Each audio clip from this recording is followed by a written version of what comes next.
Hey fitness friends, it's a beautiful day here in New York City's Central Park. Obviously you can see why it's the perfect time of year to get outside and get moving. Now taking a long walk or going for a run is obviously great for your cardiovascular health, but don't forget, adding some strength training to your workout routine is a great way to burn extra calories and get your body in tip-top shape. So I'm going to show you a few exercises you can bang out at a park near you.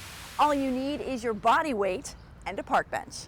So we're going to start out with a classic, the squat. It's a great multi-joint exercise that works the glutes, the quads, and the hamstrings when executed correctly.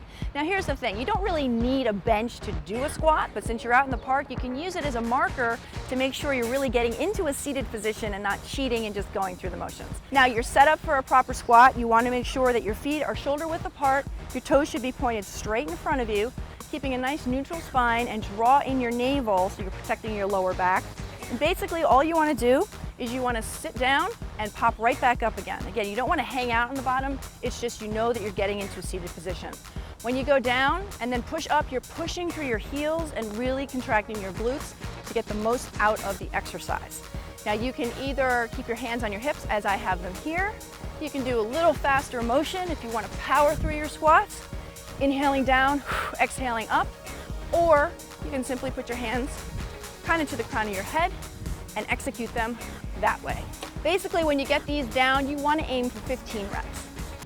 Now we're going to work on a box jump. I should warn you, this is a power leg exercise, and it's not necessarily for a fitness novice. If you have some athleticism, this is a super fun exercise to do, especially in a surrounding like a park.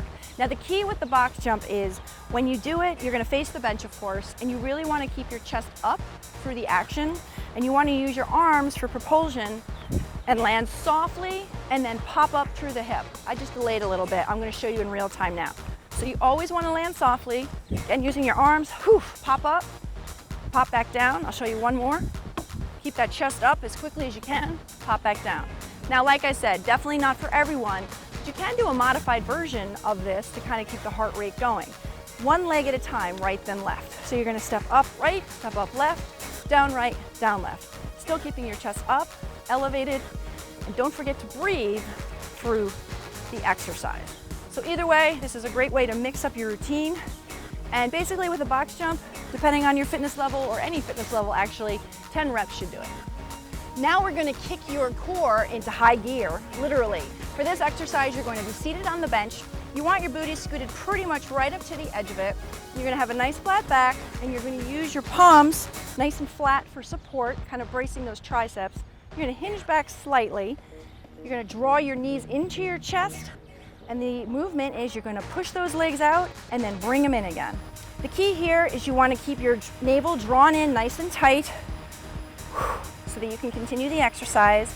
And also do your best to keep your legs at least at horizontal. You don't want them dropping down because that means your hip flexors are going to end up doing most of the work.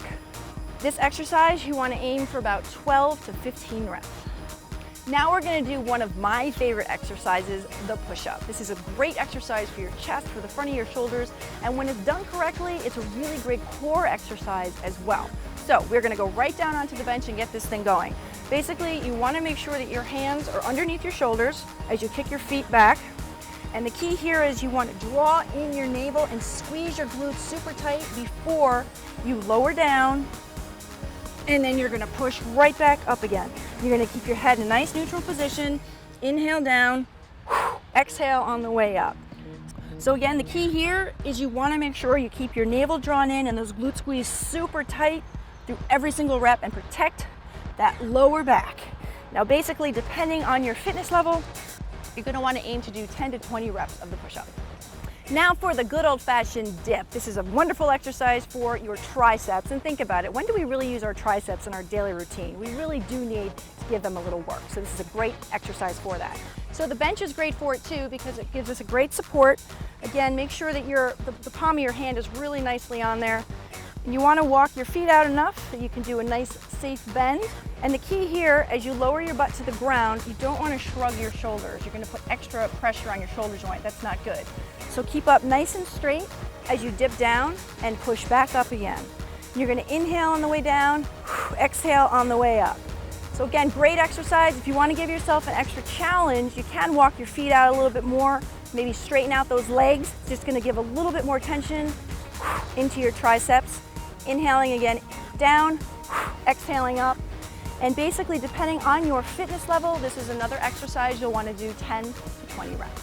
So there are a few ways you can put these exercises together. You can either say start with the squat, bang out 15 reps, take about 10 to 15 second break, and then do another set of squats before you move on to the next exercise.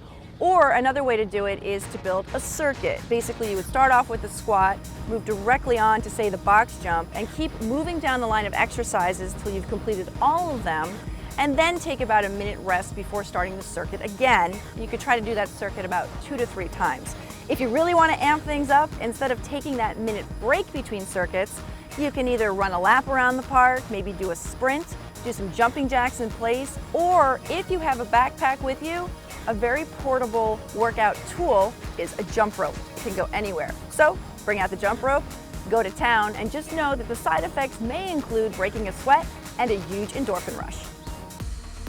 Well, now it's time for you to get out there and get moving. If you need some more motivation, please check out my blog at lauralovesfitness.com.